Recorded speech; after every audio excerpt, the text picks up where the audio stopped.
El día de hoy estamos compartiendo con nuestro compañero, amigo, pero sobre todo camarada Gilberto Ríos.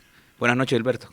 Hola Daniel, pues alegre de estar en este inicio de programa, apoyarte en esta iniciativa tan importante, porque si hay una cosa que debemos vencer son los cercos mediáticos y sobre todo hacer reflexiones profundas también en este tipo de espacios de lo que estamos enfrentando. No nos queda en las entrevistas breves, en las protestas, más que en los análisis internos, digamos, la oportunidad de expresar todos los elementos de nuestra lucha, y bueno, qué mejor que hacerlo, como decís vos, entre camaradas, entre compañeros de lucha, y en la intimidad que nos da ese espacio ideológico que conservamos nosotros dentro de Libertad y Refundación. Bueno, mientras conversamos, tal vez nos echamos un partidito, aunque yo sé que vos sos buenísimo en esto, entonces... Me gusta este juego porque es un juego feudal, ¿verdad? Pero está muy sintetizado el tema del poder, ¿verdad? Aquí nosotros vamos a tener un tablero en Honduras un poco diferente a esto, donde no haya reyes ni reinas, donde solo hayan peones, pero todos vivan bien, ¿verdad? Me gustó Esa es eso. la idea. Sí, sí. Oíme, bueno, como yo tengo las blancas, me toca abrir. Ajá. Muy bien. ¿Desde hace cuánto comenzabas a militar en la izquierda? Bueno, yo comencé, Daniel, en el año 96, acompañando a mi hermano mayor, Francisco Ríos, que fue mi mentor prácticamente en esto de la política. Bueno, también en la literatura, en la poesía, en mi devoción por las ciencias y las artes. Yo le debo mucho a mi hermano mayor. Y que, bueno, también reproducía una escuela familiar, digamos, de política. Mi papá fue secretario general del FRU en los años 70. Vicepresidente de la FEU, de esa generación. Y bueno, mi madre también militaba en el FRU del 65 al 70, y ambos habían formado parte también del Partido Comunista de Honduras, por lo que esto que se da en los 90 de nuestra incorporación al movimiento estudiantil era algo, digamos, cuasi natural, ¿verdad? Y en la casa, pues, tuvo las contradicciones que tiene siempre la de un adolescente entrando a política con sus padres, pero, ¿verdad? Yo siempre agradezco mucho el apoyo de mi madre, que en paz descanse, porque siempre fue muy constante, digamos, en seguirme la pista y en darme consejos para el tema político. Mi papá también era una gran escuela de intelectualidad, digamos, en la casa. Claro. Bueno, te toca, pero... Yo voy a abrir como se abre, ¿cómo se llama tradicionalmente? La apertura tuya me preocupó. O sea que seguís en el tema tradicional. En la escuela tradicional del ajedrez estoy. Me gusta eso último que dices de tu mamá, porque... lamentablemente la sociedad hondureña sigue siendo una sociedad todavía muy machista, muy patriarcal. A la gente como que le choca que Xiomara vaya a ser la próxima presidenta de este país. Y a mí me parece que tu mamá jugó un papel súper importante en la militancia de tu hermano Francisco, que tengo el placer de conocerlo, de tu hermana, sí, y de la tuya.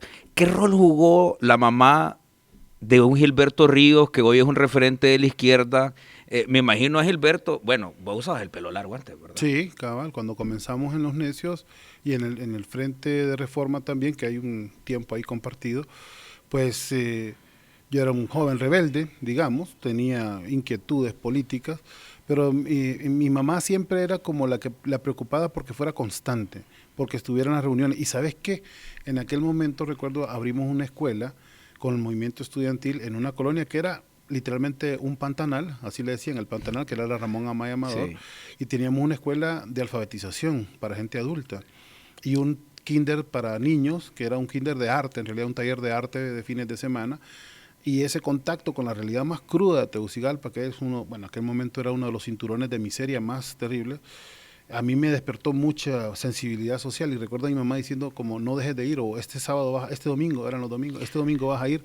Y era eso, ¿no? Militar en lo político, militar en lo social, estar en la permanente cuestionamiento de por qué la sociedad es así, ¿no? Y muy acompañado de mis padres. Oye, normalmente la mamá le dice a uno que no sea necio. ¿Qué es eso de ser necio? ¿Y por qué llevar ese nombre? Que por cierto, los necios este año... están cumpliendo 22 años, si no me equivoco. Muevo yo. Sí, cumplimos 22 años, nos fundamos el 19 de noviembre de 1999. Fíjate que no es coincidencia, ese mismo año nació Radio Globo, ese mismo año nació Canal 36.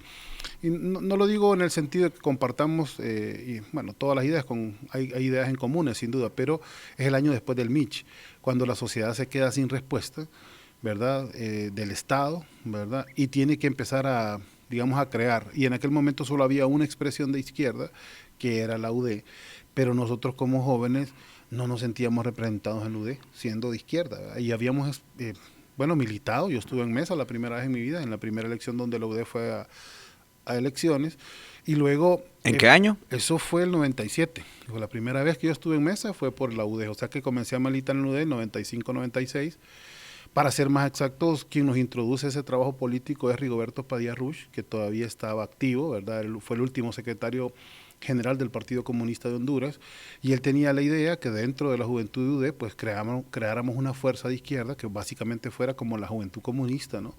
Pero eso se fue deteriorando, ese proyecto fue minado, fue, digamos, saboteado desde un principio, desteñido, vaciado de contenido, desnaturalizado, ¿verdad? Con una intención política clara, y nosotros decidimos fundar este colectivo de reflexión política que era Los Necios, y al poco tiempo nos pusimos Organización Política Los Necios para que no nos confundieran con una banda de rock. Hay una cosa súper interesante en ese periodo de tiempo, es que a los comunistas en el mundo se les vino el muro encima.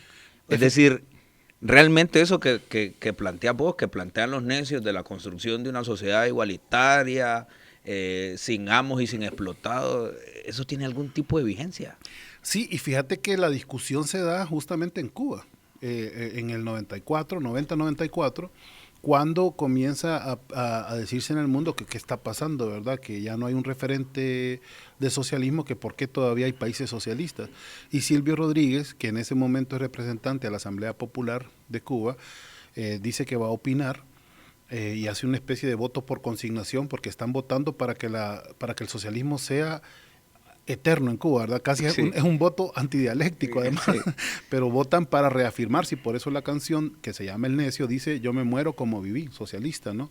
Y haya Dios que será divino, ¿verdad? Yo me muero como viví, es una especie de confrontación.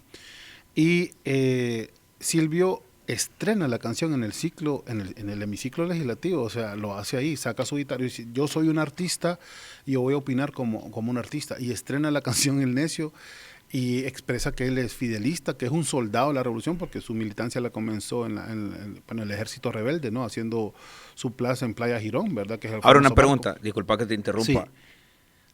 En la actualidad, una de las partes de la campaña de los conservadores es precisamente generar el miedo alrededor de esa palabra del socialista. Sí. ¿Qué es reivindicarse socialista? Sí, bueno, es la sociedad igualitaria, es donde el Estado tiene más participación que la empresa privada o que el interés privado. Nosotros tenemos la necesidad de desarrollar nuestras fuerzas productivas en el país de tal manera que necesitamos indiscutiblemente la iniciativa privada, regulada desde el Estado, ¿verdad? Y promovida desde el Estado, pero no la iniciativa privada que concentra la riqueza. O que concentra en exceso la riqueza, porque siempre se habla, por ejemplo, de un referente más digerible, ¿verdad?, del socialismo de Europa, de los nórdicos europeos, ¿no? Pero eso es un socialismo, yo no te estoy mintiendo con las cifras que te voy a decir. Hay un maestro, por ejemplo, paga 40% de su salario en impuestos, ¿verdad? Un ingeniero, un profesional, 50%, un empresario, 60%, o sea... Pero no hay escuelas privadas, ni hospitales privados. Ni necesidad de ellas, ¿verdad? Porque todo lo provee el Estado. Bueno, yo estuve una vez en Suecia y en Dinamarca también, y me sorprendía mucho cómo pasaban ambulancias, digamos, o sea, imagínate una ambulancia por lugares donde en la ciudad habían algunos adictos, digamos, a heroína. Ese es un problema muy frecuente en esas sociedades, y el Estado les cambiaba las jeringas para que no se reinfectaran de enfermedades contagiosas por la vía sanguínea, ¿no?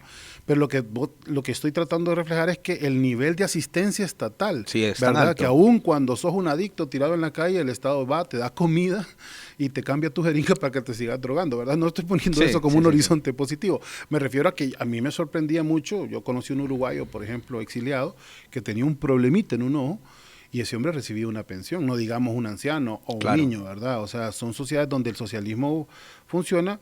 Bueno, habría que revisar su historia y por qué tuvieron tanta acumulación originaria de capital, ¿verdad? Claro. Pero en general a eso aspiramos nosotros, ¿verdad? Ahora, un Estado que dé esa cobertura. Gilberto quiere hacer una revolución en Honduras como lo que está ocurriendo en Venezuela. ¿Se puede hacer eso? Es imposible.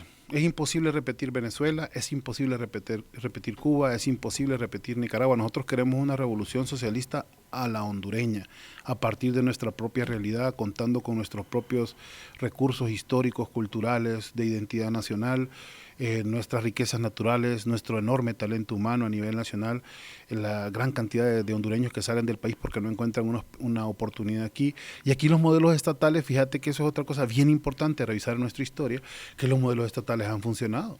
Cuando ha habido voluntad política del Estado, tanto vivienda se ha resuelto, salud se ha avanzado, educación se ha logrado cobertura, que fue una de las grandes luchas de Morazán también. También claro. hay una guía morazánica también en nuestro pensamiento socialista hondureño, ¿verdad? El primero que lucha por una verdadera independencia, incluso regional, con una visión a futuro de lo que debe ser el Estado, es Francisco Morazán. Allá por 1827, cuando él se hace presidente en 1929. ¿Es lo mismo el Morazán liberal? Que los liberales de hoy, no. Por cierto, te toca. Me toca, ya me viste. No, nada que ver, ¿verdad? Hay una tergiversación bastante frecuente. La verdad es que Morazán, ¿verdad?, representa las ideas principalmente del enciclopedismo, del ilustracionismo, ¿verdad?, de la Revolución Francesa en su versión, yo diría, más radical, más popular, ¿verdad? Incluso nuestro himno nacional rescata a Danton, ¿verdad?, que era un referente también del pensamiento radical popular de la Revolución Francesa, y me parece que nosotros tenemos que estudiar y apropiarnos mucho de Morazán para entender cuál es su visión a largo plazo. Yo recuerdo muy bien el primer decreto de Morazán en 1923, en septiembre, si no me equivoco, cuando forma parte de aquí de Tegucigalpa como secretario de la alcaldía de San Miguel de Tegucigalpa, ¿verdad? Sí. Y firma que la salud y la educación pública debe ser para todos, incluyendo los labradores, dice. Claro. O sea, piensa en los trabajadores, fíjate, incluso en la gente adulta para educar y que tengan acceso a las letras. ¿Cómo es posible, dice, que la rica Tegucigalpa no tenga una escuela de primeras letras? Es correcto, así dice el decreto. Ahora, ¿qué puede esperar la gente de un Gilberto Ríos en el Congreso? Porque hemos visto gente en el Congreso que se reivindica con la misma ideología política tuya y no los hemos visto tan beligerantes. Y no me refiero solamente a gente de Libertad y Refundación, me refiero también a militantes de esa vieja izquierda, ¿verdad? Yo, por ejemplo, uno de los tramos más feos que yo recuerdo o que he leído de la izquierda hondureña es que cuando se cae el muro de Berlín comenzaron a decir que, bueno, que la lucha de clases ya no tenía sentido y que había que ir a luchar por el agua, por los recursos naturales.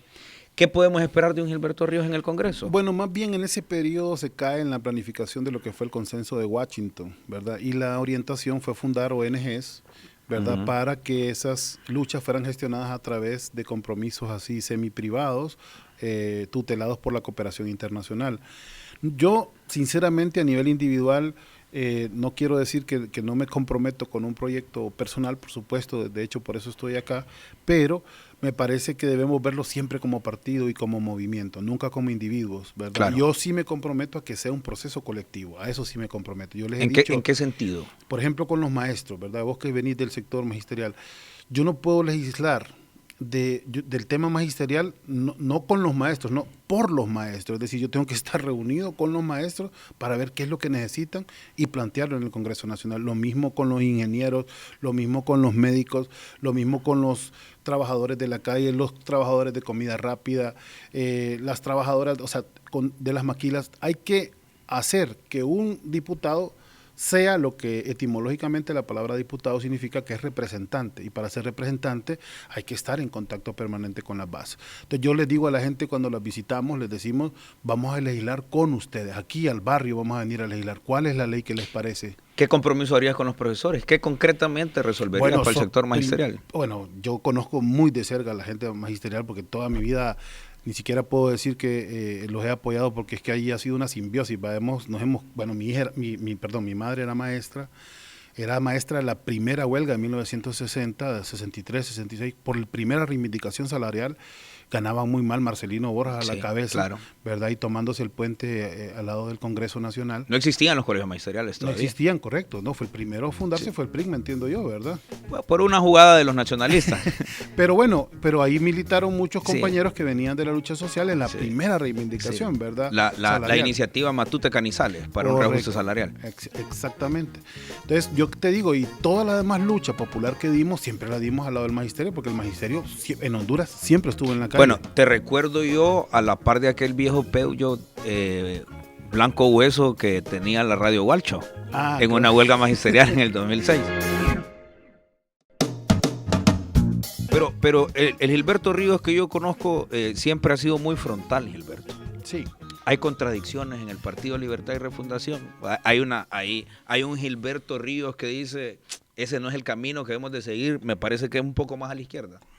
La política electoral tiene diferentes ritmos que la política gremial. Yo recuerdo muy bien cuando se dio el golpe de Estado, que llegó la gente de Naciones Unidas al Stevie, yo era parte de la comisión de campaña de la candidatura independiente de Carlos H. Reyes, y en ese momento, por cierto, la representante del PNUD era Rocío Tábora, y Rocío nos dijo, ¿por qué no hablan con Carlos para que sean más flexibles y nos permitan apoyarlos en su candidatura? Ellos querían que Carlos no se retirara de la candidatura a pesar del golpe de Estado, ¿verdad?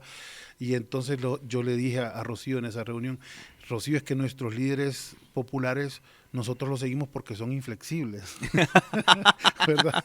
Entonces se rió y todo, pero entendió que no es lo mismo. En política, bueno, vos puedes lograr acuerdos con un político, ¿verdad? Como presidente Zelaya, que es un extraordinario político. Ahora, ahí hay una cosa. Ahora, ¿Vos sos inflexible? En los temas de principio, totalmente. Okay. ¿Y cómo es esa coexistencia con el presidente Zelaya? Porque justamente él se fue de frente cuando se trató de defender los valores y los principios del pueblo, tanto que expuso su vida, y lo hizo en frente nuestra, no una vez, lo hizo varias veces, y bueno, digamos que lo que le puso la tapa al pomo fue aquel rescate de las urnas, ¿verdad? Que hasta el propio Fidel Castro escribió una nota ese día, una reflexión de cómo fuimos a rescatar las urnas para rescatar la democracia, que era toda una cuestión simbólica. Cuando fuimos a sacar las urnas a la Fuerza Aérea. Es correcto, el 25 de junio, o sea, 3 días antes, ¿verdad?, del golpe de Estado. Ahora, se le acusa a la militancia de Libertad y Refundación de ser obedientes y no de deliberantes con el presidente Zelaya. ¿Gilberto está en ese no, rango de gente? absolutamente. Y mira, mi relación con el presidente Zelaya es de sumo respeto, ¿verdad?, de sumo respeto, pero hemos entrado muchas veces en contradicciones, ¿verdad?, no pocas. Y debo decir que, dado mi ingenuidad política, la gran mayoría de veces, en el plano político estrictamente, el presidente Zelaya ha tenido la razón por su enorme experiencia. Ahora, en el plano ideológico, él es también muy respetuoso, claro, y sabe hacer consultas, digamos, incluso yo me siento muy halagado, digamos, que algunas veces alguna duda, tal vez muy pequeña, ¿verdad? Es un tipo muy jovial, muy... Sí, no, y muy horizontal, porque vos lo sentís que estás hablando con una persona de tu edad, digamos, nunca sentís el viejo. Sí, como que está allá también en las alturas. No. Ahora, con narrarla también, Gilberto, ¿va a ser inflexible? Porque hoy está a la par de doña Xiomara. Esa es una muy buena pregunta y es un muy buen punto, porque lo vamos a tener en el Congreso Nacional, ¿verdad? Representado a través de sus diputados. Incluso hay un compromiso de que él coordine, digamos, las acciones políticas del Congreso Nacional. Yo estoy alegre porque a mí me parece que es una puerta para demostrarle a muchos conservadores que el pensamiento de izquierda no es contradictorio con sus valores o con sus anhelos, sobre todo, ¿verdad? Queremos una salud pública. Bueno, vamos a ir a enfrentar las mafias que tienen controlada la salud pública. Queremos una educación pública de calidad. Vamos a ir a enfrentar las mafias que han privatizado la educación en nuestro país. Bueno, si ellos están de acuerdo con eso y realmente son anticorrupción, pues me parece que vamos a ver más coincidencias que diferencias. Por cada pregunta vamos a hacer una jugada. Vaya, pues, y ojo, te toca. Por ejemplo, hay unas contradicciones ideológicas muy fuertes entre la militancia del Partido Salvador de Honduras y la nuestra. ¿Qué comportamiento va a tener Gilberto en el Congreso con eso? Porque vemos en la planilla de la gente del Partido Salvador de Honduras gente de derecha súper conservadora. Sí, pero honesta.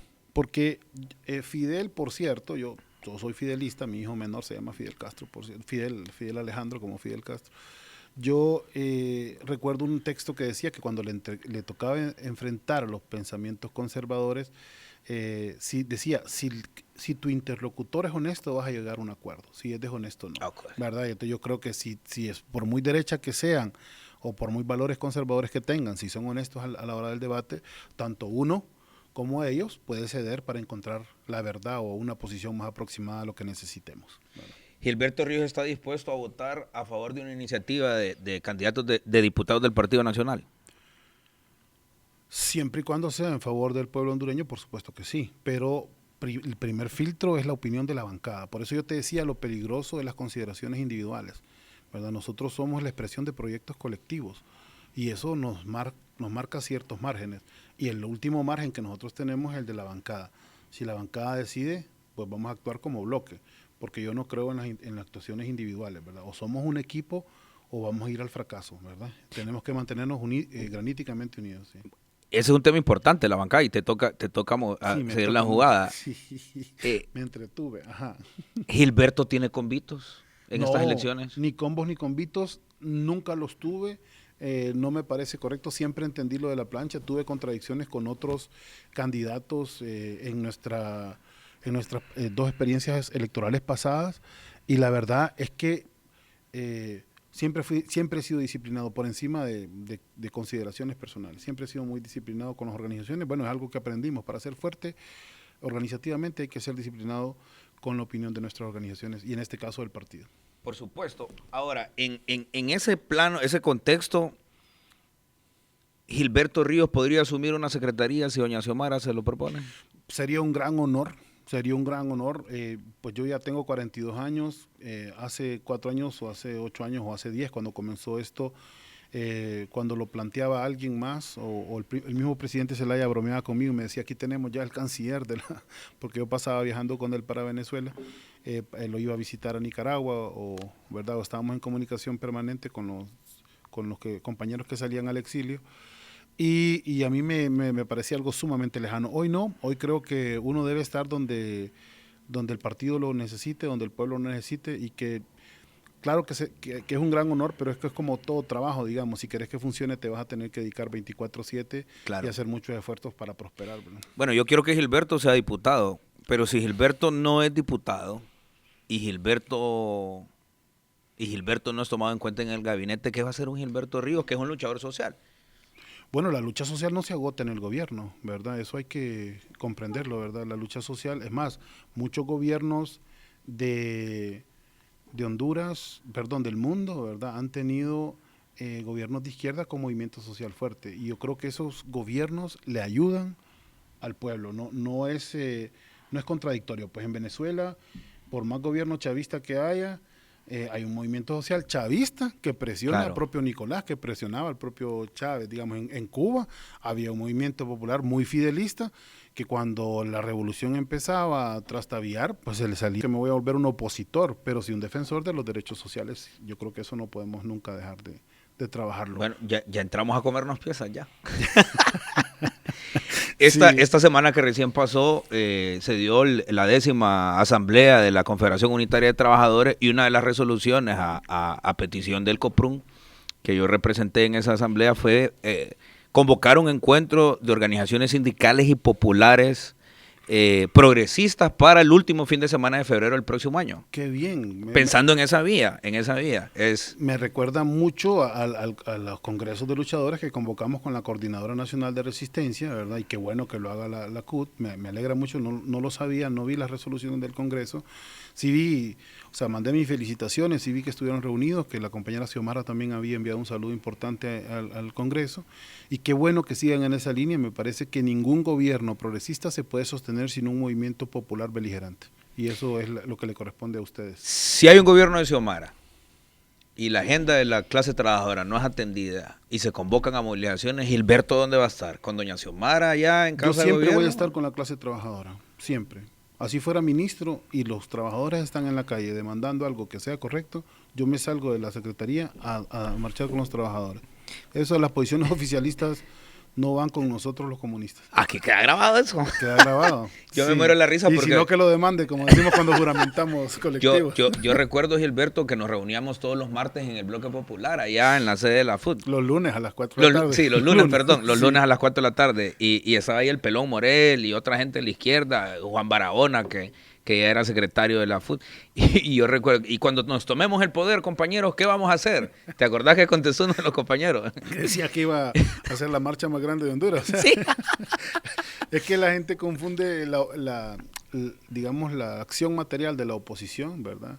Que algunas veces es salir a la calle, tomarse una calle, por supuesto, con que cuando tengamos poder vamos a poder hacer lo mismo. Y no, son cosas completamente diferentes, ¿verdad? No, el ejercicio del poder estatal tiene ciertas, digamos, ventajas con respecto al poder, pero nosotros, yo quiero decirlo aquí categóricamente, tenemos que estar claros que vamos a ir a enfrentar mafias muy poderosas. Algunas veces podríamos incluso decir casi tan poderosas como un Estado, y son esas mafias del narcotráfico, que son regionales, ¿verdad? Bueno, supranacionales. y no ¿verdad? solo eso, porque hay también empresarios que funcionan como mafias. Así es. Yo miro el sector salud, por ejemplo, y me da una tristeza espantosa saber que los químicos farmacéuticos, por ejemplo, su salario base no llega ni siquiera a los 4.000 lempiras.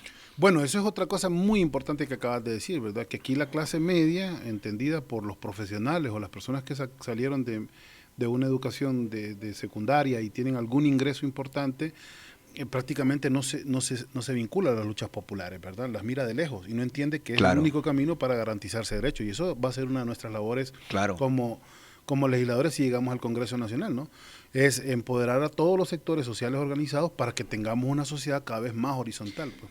El gobierno y la representación de los trabajadores no se ponen de acuerdo en el próximo gobierno en el salario mínimo. ¿Gilberto estaría dispuesto a introducir un proyecto de decreto en el Congreso para que se aumente el salario mínimo a la clase trabajadora? Sí, la bancada, ¿verdad? Sí, yo pienso que sí, que debe ser nuestro mayor objetivo empujar hasta donde se pueda, pero con criterio, porque es cierto que, por ejemplo, la gran medida del presidente Zelaya de aumentar el salario mínimo debió ser en su momento una medida escalonada, es decir, no puede ser que le exijas a un cuentapropista, digamos, una persona que tiene su propio negocio y que tiene 3, 4 empleados, que le hagas un aumento de salarial, lo mismo que le estás pidiendo a un FACUC, digamos, que tiene un rédito mucho mayor y que tiene 15,000 empleados, ¿verdad? Claro. Que aumente su salario. Yo creo que en aquel momento yo entiendo que el presidente Zelaya lo hizo porque debía compensar una deuda social histórica que había con los trabajadores, pero eso de ninguna manera me parece que contribuyó, sobre todo le dio un arma al enemigo con el tema económico, le dio un arma al enemigo, y en eso nosotros tenemos que tener muy cuidado. Y lo otro, que por cierto lo dijo Salvador, que me parece muy correcto, que es que se revisen los presupuestos nacionales a la luz pública para que la gente sepa si hay o no hay, porque aquí te dicen no hay para los maestros, pero sí tenemos para un barco de guerra que no necesitamos. Absurdo. No hay para medicinas, incluso se devuelven presupuestos.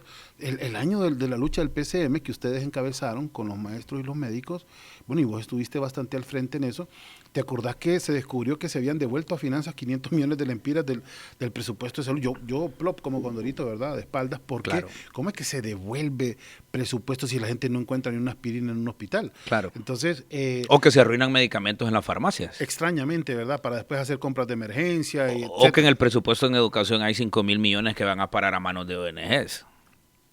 Por ejemplo, maestros fantasmas, como incluso denunció Marlon Scott en su momento, que nunca se aclaró, ¿verdad? Entonces, todos esos presupuestos deben transparentarse para saber si hay o no hay. Ahora, aquí viene un tema importante, Gilberto. Los congresistas aprueban el Congreso. Aprueban el presupuesto de la República. ¿Qué va a hacer Gilberto? O sea, porque sabemos, por ejemplo, que desde niño, con tu papá, que fue de los fundadores de Editorial Guaymura, pues prácticamente eras un ratón, digamos, de imprenta. ¿Se va a tomar Gilberto el tiempo de estar leyendo esas cosas? No es complicado. Mira, yo estudié algunos años de ingeniería en la Universidad Nacional, luego tuve que salir por asuntos laborales, o sea, tenía que trabajar para vivir. Pero a mí las matemáticas no me son ajenas. Sin embargo, en Libre hay una enorme cantidad o sea, tenés los mejores economistas de Honduras, los mejores, ¿verdad? Han sido presidentes del Banco Central, han sido ministros de finanzas, son personas con maestría, con doctorado. Podríamos mencionar aquí 10 fácilmente. Con esa gente podemos refundar la patria. Con esa gente podemos hacer el análisis económico. Una cosa es el análisis económico, otra cosa es la política. Claro. Porque ellos te van a decir, el país sí, y eso es lo que te va a tener que servir a vos para ir a pelear. Y aquí pelear la economía, bueno, la política es eso, ¿verdad? Las diferencias económicas. ¿Le apuesta a Gilberto y el partido a una refundación o a un eslogan publicitario? Porque ¿qué es la refundación? La refundación es replantearse todo el Estado en la medida que pueda ser replanteado y en la medida que se necesite para la población, ¿verdad? Que el Estado llegue a toda la población, que el Estado llegue hasta el último, ya sea con asistencia técnica o con asistencia médica o con salud pública. El Estado debe cubrir a toda su población, esa es nuestra gran aspiración. Mira, yo te llevé un caballo y apenas pude 3 peones. Y tenemos el juego abierto, allá un alfil, un caballo y un peón. Para ir cerrando, Gilberto, ¿cuál sería tu mensaje para la militancia de Libre? Porque hoy hay una enorme discusión.